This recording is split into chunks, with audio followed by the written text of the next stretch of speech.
February 8th. In my distress, I called to the Lord. I cried to my God for help.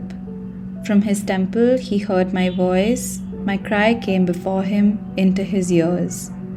Psalm 18:6.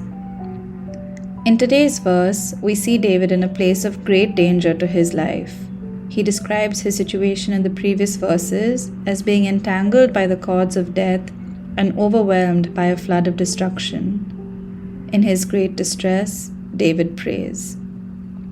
First, David knows who he needs to go to in his distress. He goes to God.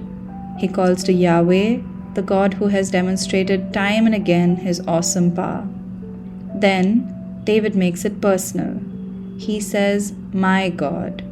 He cries out, not holding back the extent of his distress, to the one with whom he has a relationship. Finally, David acknowledges his inability to do anything about the situation and that he needs God's help. What can we learn from David's prayer? We pray from our place of distress, from the place of our helplessness, not to a distant God, but to the one who has called us to him in relationship. And here's the great news. We pray from the place of distress, but we are heard in God's dwelling place. The temple in the Old Testament is a picture of heaven.